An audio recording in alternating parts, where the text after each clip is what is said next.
কোনো অবস্থাতে আল্লাহর সাথে কাউকে শরীক করা, অংশীদার করা যাবে না। মূল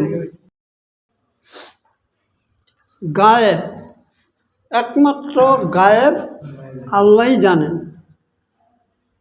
আমাদের কোনো নবী গায়েব জানেন নাই। বিশ্ব নবী, আমাদের নবী সর্বশ্রেষ্ঠ নবী, এর বিশ্বাস আছে সবার? সমস্ত নবীদেরও নবী, বলেন সুবহানাল্লাহ। আমাদের নবীর সমস্ত নবীদেরও নবী। আমাদের নবীও গায়েব জানতেন না।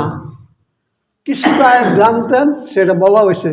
যেই সমস্ত বিষয়ে আল্লাহ জানাই দিছে, ওই সমস্ত বিষয়ে আমাদের নবী যে জানছেন। যা আল্লাহ জানায় নাই তা জানেন নাই। তো নবীজি জানতেন কিছু গায়েব, যা আল্লাহ জানাইছে, ব্যক্তিগতভাবে তিনি জানতেন না।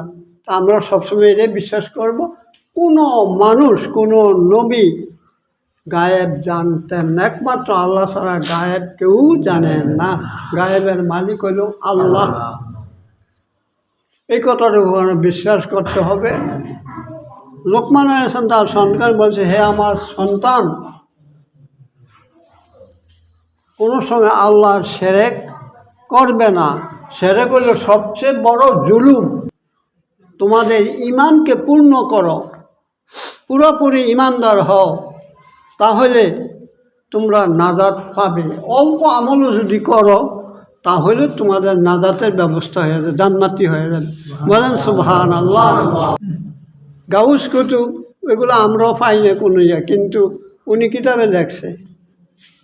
তো কইতে লেখছে, কোনো প্রমাণ নাই, কোনো প্রমাণ নাই। উনি বলছে গাউস এতজন, কুতুব এতজন, কিন্তু কোরআনের কোনো আয়াতও নাই, কোনো হাদিসও নাই। তাহলে এটাকে বিশ্বাস করা যাবে?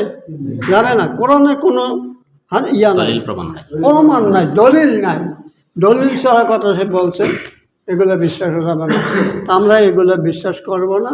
আমরা এই আল্লাহর উপরে পূর্ণ বিশ্বাস